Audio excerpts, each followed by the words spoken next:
नमस्कार। सबसे पहले मैं आपसे रिक्वेस्ट करूंगा कि आप मेरे चैनल को सब्सक्राइब करें और मेरी वीडियो को शेयर करें और लाइक करें। लेकिन हम आज बात करेंगे कुछ करंट अफेयर्स की। जैसे अभी 5 दिन से एक बात चल रही है प्रधानमंत्री की सुरक्षा। तो हम पहले ये जानें कि प्रधानमंत्री की सुरक्षा कैसे होती है। प्रधानमंत्री की सुरक्षा में 3 कवर होते हैं। जब प्रधानमंत्री चलते हैं तो कम से कम 3-4 गाड़ियाँ बुलेट प्रूफ होती हैं, जो कई कई करोड़ की गाड़ियाँ होती हैं। और प्रधानमंत्री के नज़दीक स्पेशल फोर्स होती है जिसको हम एसपीजी बोलते हैं, यानी स्पेशल प्रोटेक्टिव गार्ड। उनके पास पिस्टल होती है, असल्ट राइफल होती है। और प्रधानमंत्री जब चलते हैं, आपने देखा होगा कि कुछ लोग बैग लिए होते हैं, सूटकेस। उस सूटकेस में क्या होता है कि अगर हमारे प्रधानमंत्री पे किसी कारण से गोलियां चलने लगे तो उनके पास बुलेट प्रूफ शील्ड होती है, उसके पीछे छुपाकर प्रधानमंत्री को सुरक्षित निकाल लेते हैं। अब जो एसपीजी कमांडो हैं उनको स्पेशल चश्मा लगा होता है, वो चश्मे से सब देखते रहते हैं और चश्मा भी बिल्कुल प्रोटेक्टिव होता है, कोई नुकसान उनको नहीं हो सकता उससे। अगर कोई हथियार या कुछ भी चलाए तो चश्मे पर उसका असर नहीं होगा।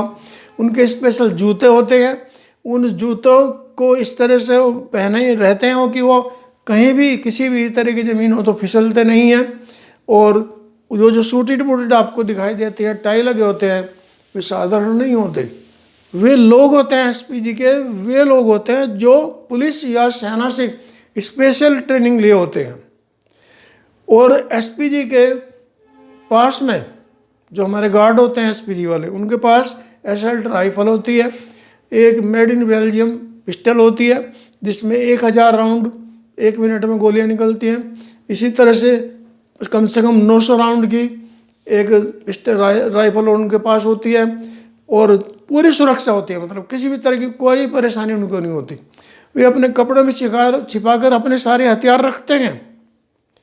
तो इतनी बड़ी सुरक्षा हमारे प्रधानमंत्री की होती है। और फिर भी अगर प्रधानमंत्री ये कह रहे हैं, क्योंकि ये जो मैं लाइन कोट कर रहा हूँ हमारे आदरणीय प्रधानमंत्री की है कि मैं सुरक्षित वापस दिल्ली जीवित आ गया।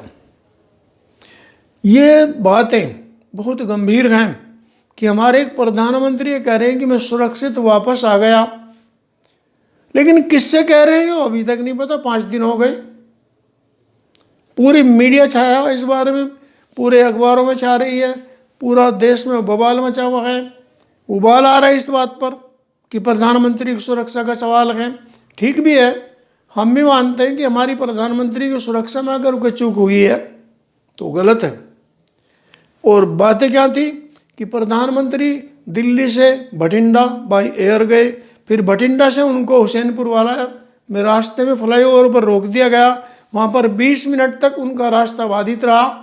वहाँ पर कुछ लोग जो बीजेपी का झंडा लिए हुए थे, मोदी जिंदाबाद के नारे लगा रहे थे। एक बस खड़ी हुई थी जो वीडियो में दिखाई देती, उस पर भी बीजेपी का झंडा लगा हुआ था।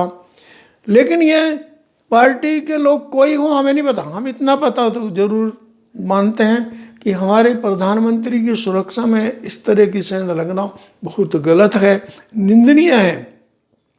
और हमें सबको इसकी निंदा करनी भी चाहिए, क्योंकि प्रधानमंत्री हमारे सुरक्षित रहने चाहिए, ये बहुत बड़ी बात होती है। लेकिन एक दुनिया के सबसे बड़े प्रजातंत्र का पीएम अगर ये बात कह रहा है कि मैं वापस जिंदा आ गया, ये बहुत गंभीर मामला होता है। क्योंकि ये बातें केवल देश में नहीं रह जाती है, अंतर्राष्ट्रीय स्तर पर भी उठती है कि भारत जैसा लोकतांत्रिक देश, वहाँ का प्राइम मिनिस्टर ऐसी बातें कह रहा है। इसका मतलब भारत में सुरक्षा को बहुत ही इंतजाम हमको अच्छे करने चाहिए कि हमारे प्रधानमंत्री अगर ऐसा बोल रहे हैं तो इसका मतलब कहीं चूक है। हम माननी चाहिए हमको सबको ये बातें, और उसके लिए जो जिम्मेवार है उसके खिलाफ कार्रवाई भी होनी चाहिए।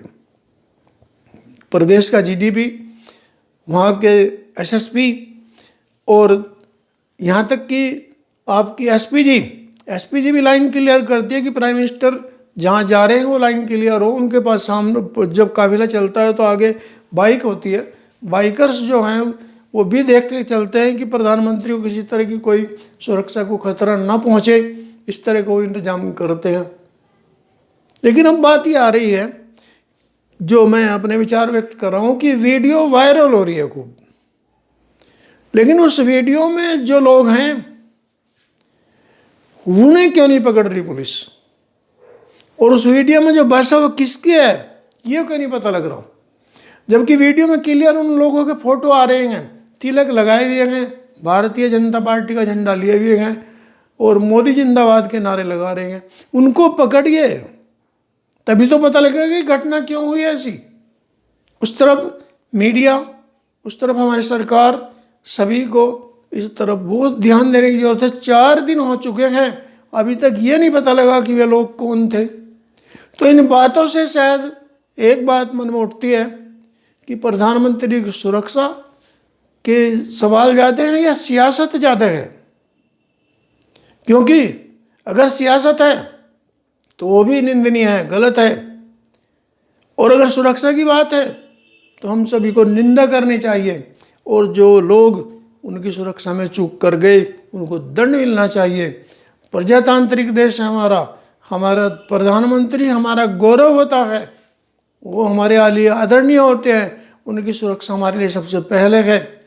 तो भारत की जनता को भी ये सोचकर चलना चाहिए कि भगवान से प्रार्थना करें कि हमारे प्राइम मिनिस्टर सुरक्षित रहे, हमारा देश अच्छी तरह से चले। लेकिन सवाल भी है कि वे लोग क्यों नहीं पकड़े जा रहे, जो वीडियो में आ रहे हैं वो बसें क्यों नहीं पकड़ी जा रही, वो कार क्यों नहीं पकड़ी जा रही, या वे लोग जो 5-7 लोग जितने भी दिखाई दे रहे हैं मीडिया में। और एक बात और देखिए, फ्लाईओवर पर प्रधानमंत्री का रास्ता रोकना, फ्लाईओवर असुरक्षित होता है। अगर मेन सड़क होती तो तब इतनी सुरक्षा खतरा नहीं था जितना खतरा होता है फ्लाईओवर पर। और 20 मिनट तक प्रधानमंत्री का काफिला रुका रहा, और फिर रूट की जानकारी कैसे लोगों को मिली, जबकि सब प्रधानमंत्री की सुरक्षा में जो लोग होते हैं उन तक ही सीमित होता है, गोपनीय होती है बातें। तो हमारे प्रजातंत्र में इस तरह के खतरे अगर हो रहे हैं और इस तरह की कोई असुरक्षा हमारे प्रधानमंत्री को हो रही है, वो निंदनीय है। लेकिन साथ ही वे लोग जो इस बाधा को बना रहे थे प्रधानमंत्री की यात्रा में, वे भी दंडित होने चाहिए और उनकी भी खोज की जानी चाहिए। क्योंकि मीडिया, हम देख रहे हैं कि कोई ये सवाल क्यों नहीं कर रहा कि वे लोग कौन थे, उनको पकड़िए भाई, उनसे ही तो पकड़ के भेद खुलेगा, और वही पकड़े नहीं जा रहे। तो ये 2 बातें कि प्रधानमंत्री का इतना गंभीर बयान और लोगों को फिर भी ना पकड़ा जाना, ये विचारणीय है भारतीय प्रजातंत्र में। Thank you for watching my video.